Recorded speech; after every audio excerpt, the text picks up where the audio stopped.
Welcome back to Studio F, where on Fast Times Willy B, we'll be reviewing The Strangers Chapter 1. Gentlemen, let's broaden our minds. Russell!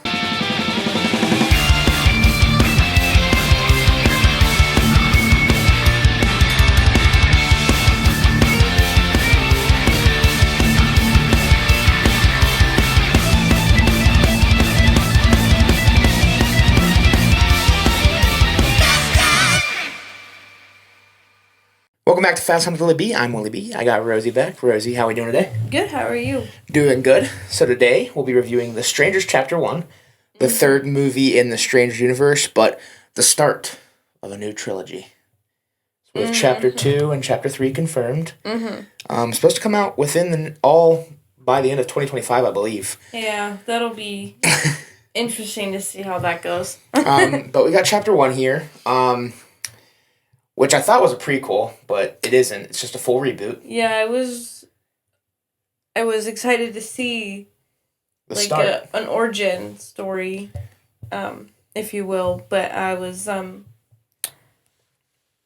shortly after the movie started was realizing that that was not gonna happen in this one.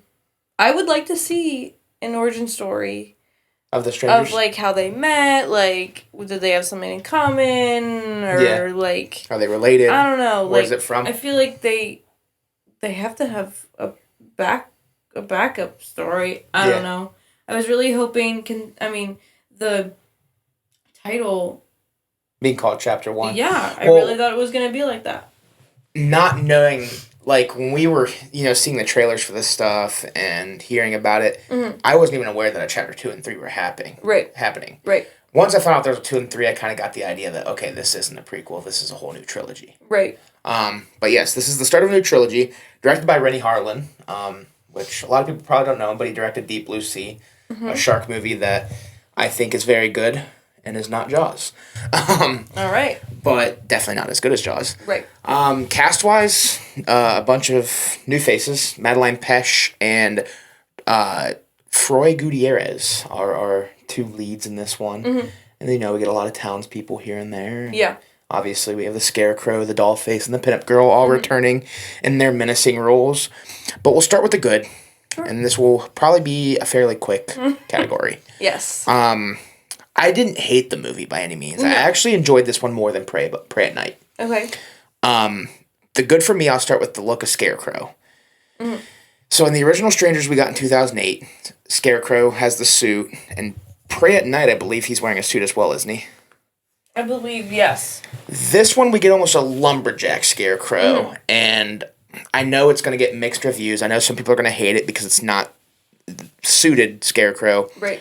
I liked it because it gave me the feel of Friday the 13th Part 2, where Jason's wearing the bag mask, the sack mask. And it fits his weapon as well. Yeah, the axe, the axe murderer with the lumberjack-ish woodsman attire with the sack mask. I agree. And I'm a guy who always had a soft spot for Jason's bag mask.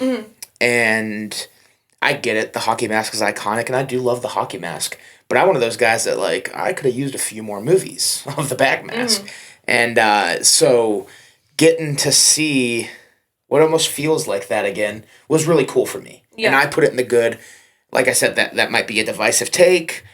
There are going to be people that, they want the suit because it's what they started with. But for me, I dug it. Yeah, I think it just fits the ambiance a little bit better, too. Especially, it's set in the middle of the woods, in this miles away from none houses or a town or anything. So I think that more lumberjack woodsman vibe fits better, especially with the big axe he uses as well. Yeah. Another thing I enjoyed in this movie was the camera work. There were some shots that, the one where she's kind of going around the tree. I know you and Corey mentioned that you didn't love that one because it almost makes you a little dizzy. But for the most part, very well shot movie. Yeah. We get a couple of really good shots. I think, the shower scene where Madeleine Pesch, our main character, is getting a shower and he kind of pops up behind her, the Scarecrow. The piano. And then, yes, when she's playing the piano and it cuts to the mirror and the mirror above the piano, you see him sitting behind her in the rocking chair. That was another really good shot. I think they were just smart replacement. Because he is, like, the one that kind of pops up. Yeah, like, Dollface... In the prior and the other two. The other two. Yeah. I feel like he's the more, like... Especially in the house. Yes. Dollface and Pinup Girl definitely have a presence outside. Mm-hmm. It seems like most of the pop-ups of Scarecrow are inside, and there are a few outside, but, I mean, even the first movie, the movie poster shot is that iconic shot where she's in the kitchen and he's behind her in that dark corner. Yeah. And some of these shots felt like that. It went back to the original and just kind of helped create an eerie feeling. I don't think it was near as eerie as the original, but I think the presence of eeriness was more well represented in this one than at Pray at Night. Mm-hmm. And I think it's also because, the setting too. The cabin in the woods setting was very reminiscent of the first one, whereas the second one, we're in this trailer park, there's this flashy pool. I don't know, I didn't like the set or the location of the second movie nearly as much as I like this one. Mm-hmm. But for sure, some very, very well-placed shots that help him pop up, help create that eerie feeling, and just show how menacing these villains are. I talked about Scarecrow's look. I like the cleanness of Dollface and Pinup Girl's masks. Not cleanness, but they just kind of had like an edge to them. Mm-hmm. I like the masks. There wasn't a lot of change in them. I think they were very reminiscent of what we've gotten in all three movies. But I don't know how I felt about the hair. I think it's more of, like, hiding an identification factor. Yeah, for sure. Especially because I feel...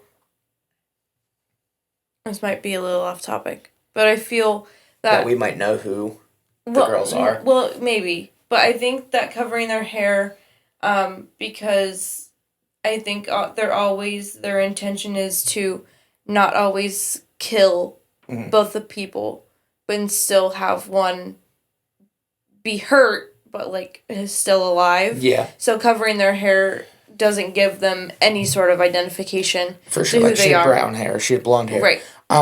Which wouldn't be very much of an identification, of course. I think it's also a way to set up a big reveal. That would be stunning. What was her name? Sherry, the server from the restaurant. I know we were kind of thinking, like, maybe she's one of the ladies. She just had... that feel that to vibe. Everybody in Venus, Oregon had that feel to them. Yeah. But that would probably be one of the things in the good for me. Yeah. Is that we're getting I don't know. To actually know some people. Yes, rather than just the two. Well, the five, I guess, if you're counting the villains, but the strangers. I liked it was more modern. They were coming from a big city. Heading up Washington? Oregon. They were in Oregon. But going to Portland. Yes. So I like that they stopped in this small town and they were coming from New York City, so they drive a nice car and they looked a little bit nicer. They aren't so rough around the edges like these people in the middle of Venus, Oregon. Yeah. Sorry to those from Venus, Oregon. By the way, I hope you guys are lovely people. All 400 and some. That it said on the on the sign. I just think that played real well to the setting. Yeah. Not saying that.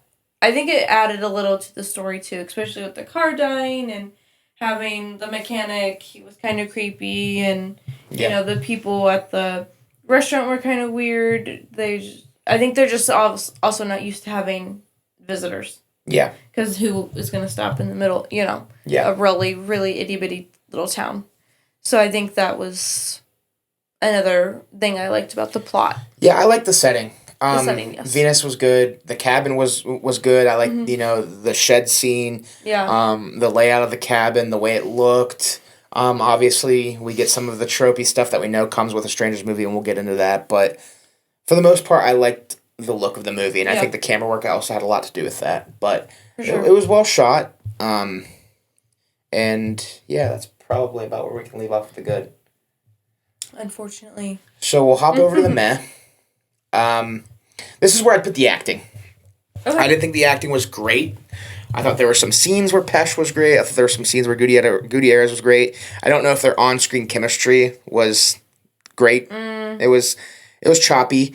Yeah. I did think the acting was better than Pray at Night again. And I know I keep comparing these two, but these are just, they're almost on the same level. Whereas the original is obviously The best. up here. Yeah. These two are kind of on that same pedestal, and so it's easy to compare them. But I would give this one the nod in acting. I thought Pesh and Gutierrez were better than that whole cast. I didn't like the mom and dad in Pray at Night, or the brother. Bailey Madison was probably the best actor in that movie, and I didn't think she was that great. But yeah, I think to play a movie like this where there is so much trauma and you have to show that on screen, and the emotion and the facials and things like that, you have to be like a really good actor or actress to portray and make us feel what you're feeling. Yeah. So I really think everyone did a great job in doing that. Well, just two of them really. Yeah. But I think like you said, their chemistry together, like they didn't click real well, I didn't think. But like the scene in the bedroom where they're like huddling, like you could tell that it was like real fear. Yeah. They did a great job with that. Another thing I'd throw in the Met is this is just the same story for the third time. Yeah, I was kind of bummed by that. Like I said, because I was under the impression that we were going to get an origin story. So I was kind of... Honestly, when we were watching it, like, I obviously watched the whole thing, but I kind of, like, checked out. Because, like, I was like, oh, I've already seen this story twice. Yeah. So, and even, like, some of the dialogue... Yeah. I don't want to put it in the bad because there were some things that were different. Yeah, of course. But a lot of it falls in the beginning, and it's, there's a knock on the door, and I leaned over to you, and I was like, is Tamara home? She says that. They open the door, they look out, fix the light. Yeah. Same thing happens in all three movies. I feel like it was like They play the record. They look for the weapon in the drawer. Yeah, they find a gun. They're a hunter. They must have a gun. Yes. Oh, my dad used to hunt. They must have a gun. Like, there was a lot of things that were very similar, and I get it. It almost feels like you have to do that now because people are expecting it, but I wanted something different. Something new, yeah. Yeah, I wanted something fresh. And then with them going into the shed, they did that all of them. They went somewhere to a different location. Yeah. Trying to get out of the car. And the car blows shooting up. Someone that isn't one of the strangers. I mean, there was just so many things. Yeah. Yeah. I put the gore here in the Med too. Not a super gory movie. I would say Pray at Night definitely takes the cake in gore. Yeah. This one, the most gore you get is when they kill the Airbnb owner. Yeah. The face score. Other than that, they both get stabbed there, but I will say, backtracking to the good a little bit, the stab and the no-no parts of the lady was wild. But I put it in the good because I wasn't expecting it, and it gave me a little nod to Sleepaway Camp. I think it was good because they always have that one person that does end up making it out of all the things. But does she? And, well... She's in the hospital bed. I understand. With the scarecrow. I understand. But you know what I mean? Yeah, for sure. If they wanted to, kill her, they could have. Just like they would have with Ryan. Something that another thing I guess I would probably say I liked more than I didn't like was going back to the town feel. In the other movies, it feels like the strangers are on their own path. In this movie, it feels like they almost have the support of the community. You get that? Do you get that vibe? Just because the town's kind of like... small, weird, Yeah. I wouldn't be surprised if Rudy and the Scarecrow are homies, or if one of the girls is the waitresses at the diner. Yeah. I just get that feeling that, we have these strangers, but maybe they aren't strangers to the townspeople.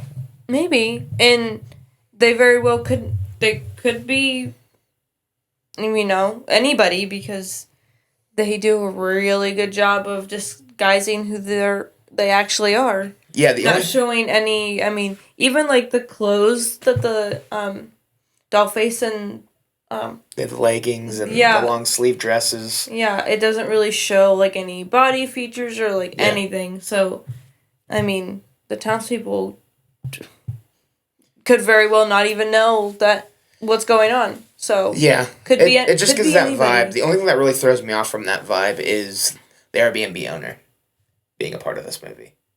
That's the only thing that throws me off from that vibe. Like, I feel like if the townspeople were behind it, maybe the Airbnb owner would have never came. So I don't know. I have this feeling it does create an intrigue to see the second and third movie, albeit this one was definitely a misstep. Maybe the second and third one will be better. That's really all I have in the Met. Is there anything you'd like to add? I don't think so. Okay. So we'll hop over to the bad, and I think the biggest bad for me is there's some pretty bad dialogue at moments, and the decision making of our two being. There's haunted. always bad decision making in I get horror it. It's movie. tropey, but like, I don't know. That like You're always just yelling at the The screen. big one that really stuck out, and I guess they weren't all bad decisions because there was a lot of things that in the moment you might have done as well. But the biggest one is when he finally gets out of the Jeep after after he gets his leg crushed in. He walks past the running truck. Was it running? Yeah. Keys in the ignition. Truck is running. Just something like that. I did not realize that one. Yeah. Something like that. Him not shooting. Yeah. Like talking. The Like pinup it girl, does yeah. not. Like that was like some cop mumbo jumbo. Like obviously you're gonna tell him to drop the weapon, but like turn around and. That's what got them caught. Yeah. But- That's so like. It. Just shoot her. Yeah. He talked a big game. Some of the dialogue, one that really stuck out to me towards the beginning when he gets out of the car, and it's not even really the dialogue as much as it is the line delivery, and he goes, "Oh, I could eat a whole fucking cow." I'm like, I get it, that's a saying, but nobody said, like, I don't know. It was just weird. Yeah. Like, when they were talking about the wedding ring, and they were like, "What are you waiting on?" He's like, "A turkey melt." Like, just things like that. It was kind of cheesy. Honestly, I laughed at that one. So I think some of the other people in the theater did too. He was kind of funny. I don't know. Yeah. I don't know. I kind of like some of his one-liners. He had his moments, but some of the dialogue was rough. I didn't like the way she... On the step when he shot the Airbnb owner. Like, I understand that would be, like, mortifying to watch and, like, you wouldn't be able to get the words out. But just, like, the way she came across and said it, I was like... Yeah. Well, that kind of just ruined the ambiance of that moment. But... Another thing I'd probably... It's not even, like, a major point. It's a nitpick, but it's bad. The way he eats that burger. Yeah, so... That was pissing me off. Yeah. Nobody... Oh, I was getting grossed out with all the ketchup on his fingers. Yeah, well, and obviously, you hate I don't like ketchup, but, like... Even if it's a condiment I like, barbecue, mayo, whatever, like nobody's eating a burger that messy. Yeah, and I think it was because they were trying to do some sort of connection with the chicken and hanging from the chandelier and it dripping the blood and dripping the ketchup. But, like... There's a better way to do it than have it all over his fingers. Like, you could just have it falling out of the burger. Why do his hands have to be... Yeah. I don't know. But it was a mess. It was messy. That's at the end of the day, that's what it was. And I think that's what kind of hurt Prey at Night, too. It was messy. But I didn't hate either movie. Yeah. I feel like, me, you, and Corey watched this together, and I feel like you guys left it definitely hating it more than me. I feel like Corey hated it, but... Yeah, he's a hater. I had some fun with it. The only reason I checked out and didn't like it as much as I hoped I would is because it wasn't what I was expecting. Yeah. And it was the same thing, same story, which is fine. I've seen many movies with the story rewritten a trillion times. But the line for line and it might as well have been a shot for shot and that was just the one thing. So I think that's why I gave it a lower score than you did. But I don't really have anything else to gripe on. I mean, yeah, the bad is definitely the dialogue and some nitpicky things here and there, but a lot of it falls in the meh for me. Yeah, honestly, for sure. I'm just hoping we get. See, I'm nervous now that they're gonna send out chapter 2. What is it? 2 and 3. Those this year. That's a short amount of time. I know they're listed for 2024, but I think 3 might have gotten pushed back to 25. Okay, that makes me feel a little bit better. But because it's such a short amount of time. I mean, not really when you think about it. It's one set. Which is fair, but if you make it really good, it could be stunning. Yeah. Stellar movie. Because I love the idea. Yeah. It's a fabulous idea. I love it. I just want it really well done. Like a 10 out of 10. And I'll be happy. And then we don't even have to do anymore. I hate when they touch it. Yeah. Just leave it alone. This is definitely a franchise that shouldn't have been a franchise. I think that 2008 movie is a prime example of how to make the feeling of eeriness and out of something that could really happen. Yes, and it is based on a true story. Yeah, the home invasion. Which is terrifying, and that's awful. Plot line, and I don't think it needed more. And, then we get Pray at Night, and some people liked it. I didn't. It didn't get great scores, but some people liked it. I was not a fan of Pray at Night, and then it just kind of, once you get a second one, why don't we do more? Mm-hmm. And that's what we're getting. But we can move on to our final thoughts and ratings. Okay. So what do you want to leave off with The Strangers Chapter 1? And what are you giving this out of 10? Okay, well, I'm going to leave off by mentioning a small detail I noticed that literally nobody else in the whole entire world noticed. Her last name. We have scoured all of the interweb trying to find something or somebody to say what I'm saying, and we can't. So if you're out there and you heard it, please leave a comment, anything, to make me feel validated that I heard something and was paying attention for once in my life. Her last name, she's on the phone with the owner of the Airbnb because the refrigerator's not working. She went outside. She said, "Hi, this is," what is it, Maya? Yeah. Mia? Maya Loomis. And she said Loomis, and I looked over at you so quick, and you were like, "What?" And I was like, her last name is Loomis. I didn't say Loomis. It's not in the cast list. I know. Nobody on Letterboxd, Twitter, Facebook, Instagram, Google has mentioned something on her last name being Loomis. If you heard it like I heard it, or if I'm completely wrong, leave a comment, something at me, message Will, anything. I need to know if I was right or if I was wrong. I'm okay if I'm wrong, but I swear that's what I heard. What are you giving it out of 10? I would give it a higher score if I was right on this last name business. Oh my goodness.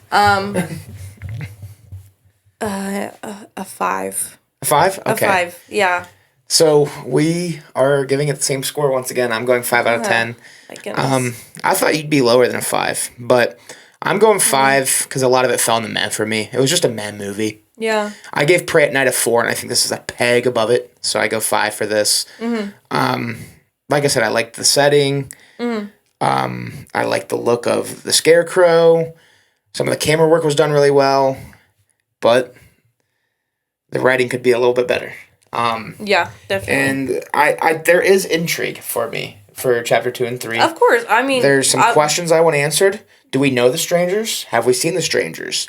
Is the town behind them? Does the town have more than we think?